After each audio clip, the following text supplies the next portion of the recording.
श्री गुरु सत्ताई नमः। सभी को प्रणाम। पिछले वीडियो में हमने सुना माता पिता अपना पूरा जीवन हमें बनाने में लगा देते हैं। संतान चाहे पुत्र हो या पुत्री, उसका भी कर्तव्य है कि अपने माता पिता की वृद्धावस्था में देखभाल करे। परिवार में बच्चों को बचपन से ही सुसंस्कार देने चाहिए और उनकी बातें भी ध्यान पूर्वक सुनना चाहिए। खास तौर से आज के समय में जब छोटी छोटी बच्चियां और छोटे लड़के भी सुरक्षित नहीं हैं। आप माता पिता होने के साथ बच्चे के मित्र भी बनिए। इसी प्रकार पति पत्नी भी एक दूसरे से परस्पर सामंजस्य बनाकर रखें तो कितना अच्छा होगा। याद रखिए, असंतुष्ट नारी के गर्भ से कभी भी सद्गुणी संतान उत्पन्न नहीं हो सकती। आइए इसी क्रम को आगे बढ़ाते हैं। शास्त्रों में माता पिता को उनके दायित्वों का बोध कराते हुए स्पष्ट कहा गया है, जिस प्रकार माली उद्यान के हर वृक्ष को निराई गुड़ाई सिंचाई द्वारा विकसित करने में लगा रहता है, उसी प्रकार संतान चाहे वो पुत्र हो या पुत्री परमात्मा द्वारा प्रदत्त पुष्प वृक्षों की तरह है। उनका लालन पालन समान भाव से करना चाहिए।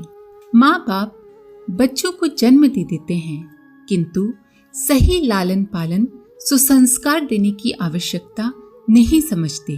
बच्चे परिवार की इकाइयां हैं, उनकी उपेक्षा देश के प्रति उपेक्षा होगी। बच्चों को संस्कारवान एवं स्वस्थ बनाने के लिए निम्नलिखित बातों की ओर ध्यान देना चाहिए। पहला, माता पिता अपनी संतान को अनावश्यक कुछ भी न सिखाएं। खाने पीने और शौचादि का समय निश्चित कर दीजिए। कम से कम 1 वर्ष तक माँ को अपनी संतान को स्तनपान कराना ही चाहिए, तभी माँ के संस्कार बच्चे में प्रविष्ट हो सकते हैं। बच्चे को आवश्यकता से अधिक न खिलाएं। हर वक्त खिलाते रहने से उसे अपच होगा। दूसरा, बच्चों को भूत प्रेत और अंधेरे का भय मत दिखाइए। इससे बच्चे का स्वभाव शंकालु और डरपोक हो जाता है। व्यक्तित्व के विकास के लिए निडरता का होना परम आवश्यक है। तीसरा, पारिवारिक कलह के घिनौने वातावरण से बच्चों को दूर रखा जाए। गाली गलौज देने वालों से बच्चों का संपर्क न हो। शिष्टाचार के पालन में तनिक भी कठोरता न बरती जाए। जहाँ तक हो सके बच्चों को अच्छे से प्यार से समझाना चाहिए। चौथा, पारिवारिक व्यक्ति अपने व्यसनों का प्रदर्शन बच्चों के सामने न करें। बच्चा बंदर की तरह नकलची होता है। धूम्रपान करने वाला और शराबी पिता अनायास ही ये दुर्गुण विरासत में अपनी संतान को दे देता है। पांचवा, जादू परियों और दैत्यों की कहानी के बजाय महापुरुषों के प्रेरक प्रसंग बच्चों को सुनाने चाहिए, जिससे उनमें निर्भीकता, वीरता, साहस, सज्जनता, दया, विवेक और परहित कातरता आदि गुण स्वतः विकसित हो सके। पारिवारिक शांति, समृद्धि एवं हित के लिए अपव्यय को रोकना आवश्यक है। फैशन, मृत्यु भोज, ब्रह्म भोज एवं अन्य असंगत कार्यों पर धन खर्च करने की अपेक्षा बच्चों को सुशिक्षित, सुसंस्कारी बनाने पर धन खर्च किया जाना चाहिए। सराय एवं होटलों में सारी चीजें उपलब्ध रहती हैं। पैसे द्वारा उन्हें खरीदा जा सकता है, पर भाई बहन का स्नेह, माँ की ममता, पिता का वात्सल्य तथा पति या पत्नी का प्रेम भारी कीमत देकर भी प्राप्त नहीं किया जा सकता है। ऐसी कोई भी संस्था अथवा संगठन अब तक नहीं बन सके हैं जो परिवार संस्था की जगह ले सके और मनुष्य की मानसिक एवं भावनात्मक आवश्यकताओं को पूरा कर सके।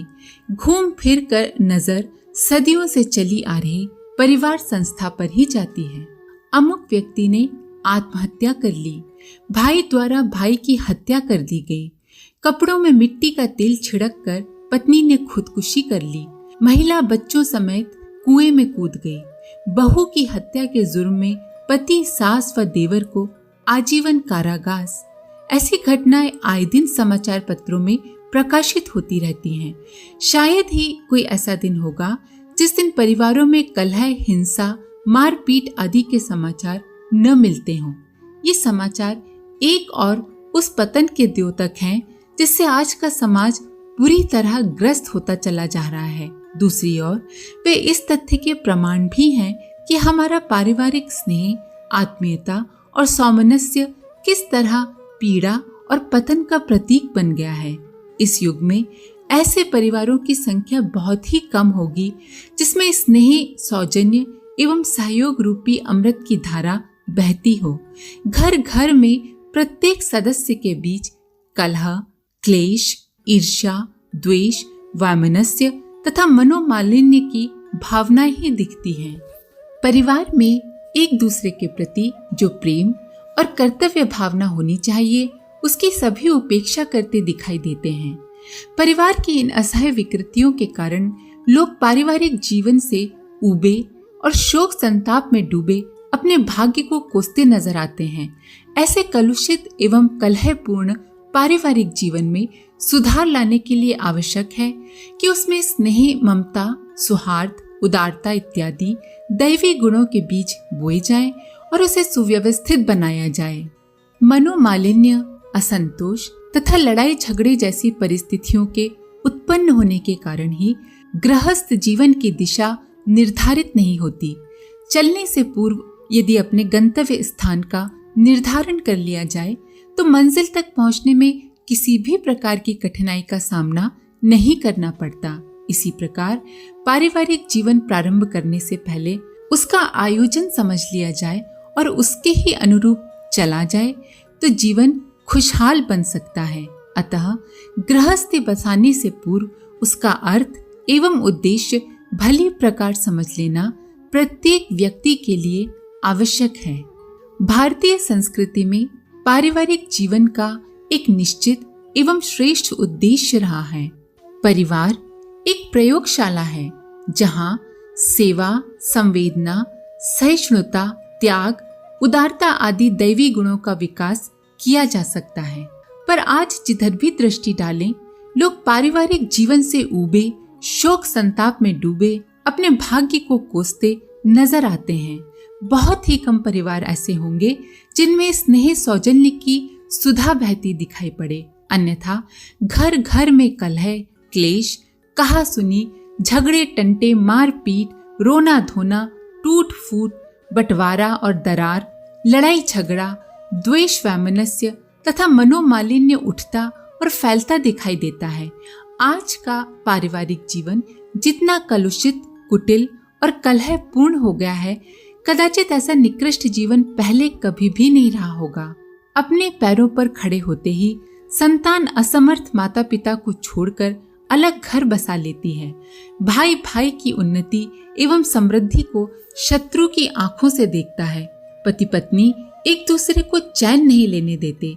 संतानें जिद्दी, अनुशासनहीन तथा मूढ़ बनती जा रही हैं। परिवारों के सदस्यों के व्यय तथा व्यसन बढ़ते जा रहे हैं। निसंदेह ये भयावह स्थिति है।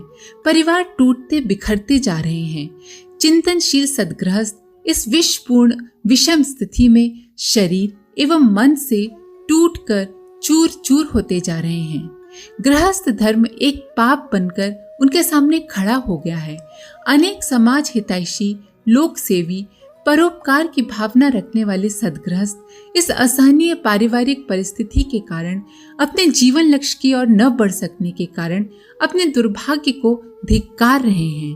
पारिवारिक जीवन की इस पतनपूर्ण दयनीय दशा का कारण खोजने पर पता चलता है कि इसका दायित्व हम गृहस्थों पर ही है, जिन्होंने परिवार परंपरा का मुख्य उद्देश्य भुला दिया है और इसे एक टूटी फूटी गाड़ी समझकर खींचते रहना ही अपना कर्तव्य समझ लिया है।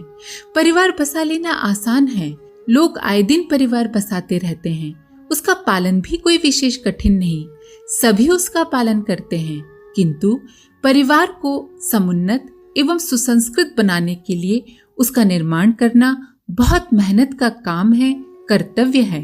अधिकतर लोग परिजनों के लिए सुख सुविधाएं देने, उनके लिए अच्छा भोजन, अच्छे वस्त्र तथा आराम की चीजें जुटाना ही पारिवारिक जीवन का उद्देश्य मान बैठे हैं। उनका पूरा ध्यान परिवार की आवश्यकताएं पूरी करने के लिए धन कमाने तक ही सीमित रहता है। वे ये सोच भी नहीं पाते कि भोजन, वस्त्र तथा शिक्षा, स्वास्थ्य के साथ परिवार की एक सर्वोपरि आवश्यकता और भी है, और वो है परिवार के सदस्यों को सद्गुणी बनाना। सद्गृहस्थ को चाहिए कि वो अपने परिवार को एक वाटिका तथा अपने आप को उसका उत्तरदायी माली समझे। जिस प्रकार एक माली अपने बाग को सींचता, उसमें खाद देता और एक एक फूल पत्ती की देखभाल एवं साज संभाल करता हुआ इस बात का भी ध्यान रखता है कि उसके पौधों में कोई कीड़ा तो नहीं लग रहा, उसके बाग में निरर्थक झाड़ झंकार तो नहीं उग रहे, और यदि वो इसके लक्षण देखता है तो तुरंत ही सावधान होकर उनको दूर करने के उपाय करता है।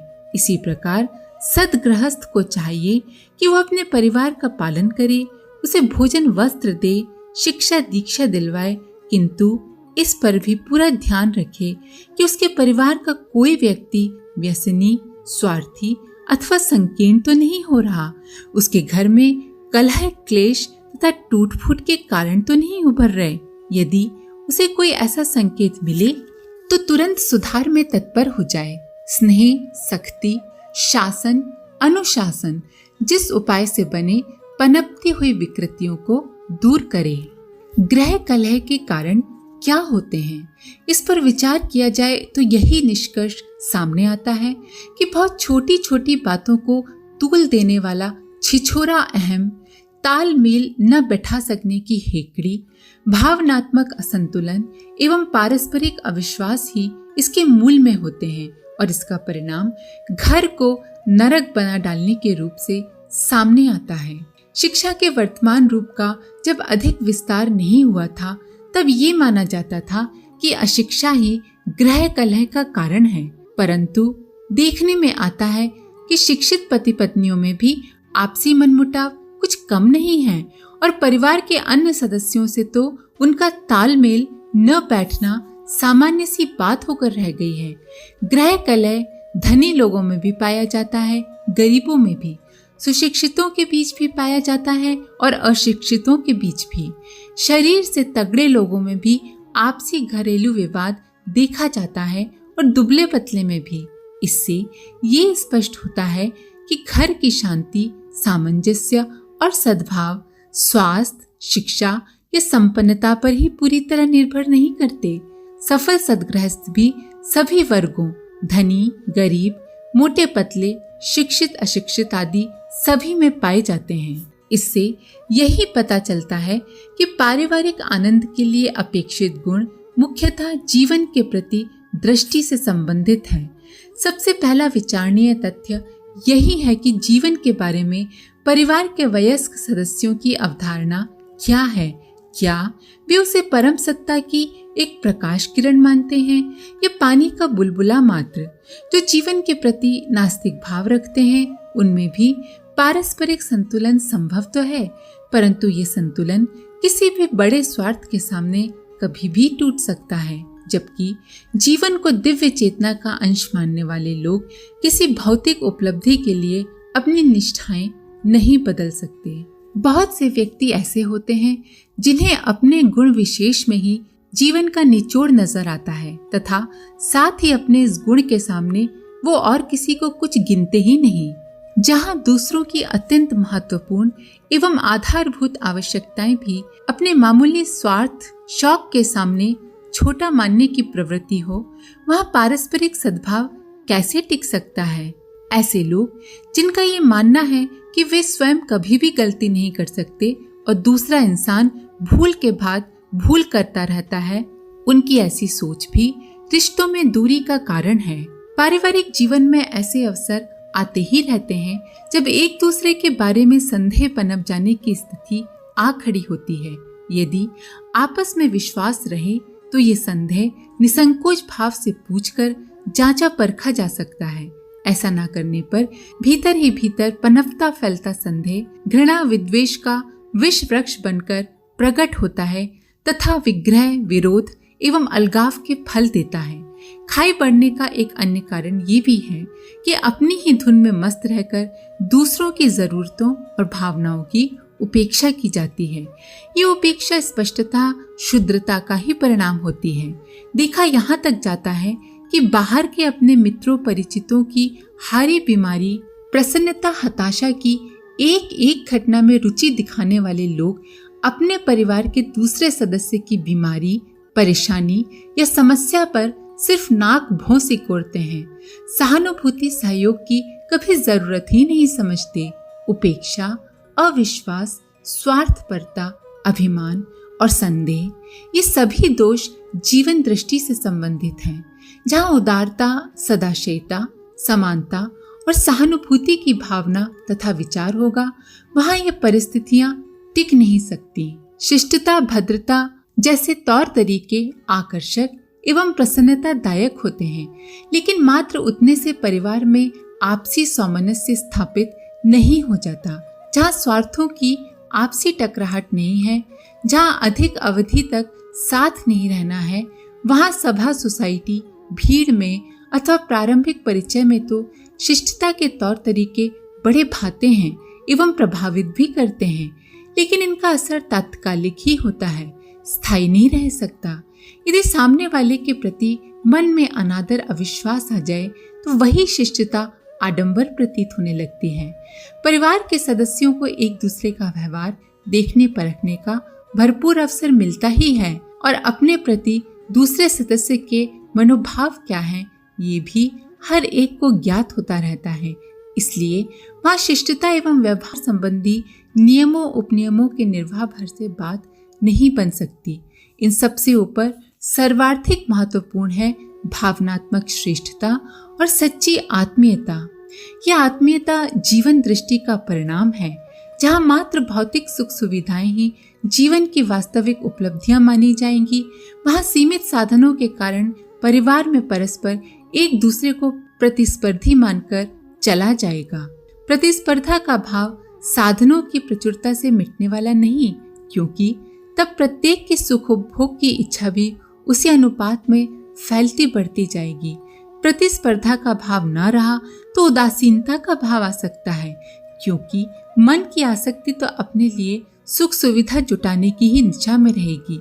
दूसरों की अपने जैसी ही चिंता करने का अवकाश ही कहाँ रहेगा। हाँ, अपनी किसी ने तनिक भी उपेक्षा की तो जरूर माथा गर्म होने लगेगा। प्रतिस्पर्धा के स्थान पर आत्मीयता का, भावनात्मक एकरूपता का भाव सही जीवन दृष्टि द्वारा ही आता है और बना रहता है। यह आत्मीयता रही तो तौर तरीकों में कभी चूक भी हो गई तब भी तनाव नहीं बढ़ता। शिष्टाचार एवं व्यवस्था के नियमों की तकनीक बाह्य कलेवर है, आवश्यक वह भी है। पारिवारिक स्वरूप उसी आधार पर सुंदर बनता है, किंतु आत्मीयता, एक रूपता की जीवन दृष्टि तो परिवार का प्राण है। उसके बिना पारिवारिक भावना जीवित ही नहीं रह सकती। अतः सर्वोपरि आवश्यकता परिवार के आधारभूत दर्शन को, सघन आत्मीयता को, प्रखर अनुभूति के स्वरूप को समझने की है। जहाँ ऐसा होता है वहाँ ग्रह कलह कभी भी नहीं पनपता। जहाँ इसका भाव होता है वहाँ पारिवारिक शांति कभी टिक ही नहीं पाती। आज के लिए इतना ही। आप सभी का धन्यवाद। ओम शांति।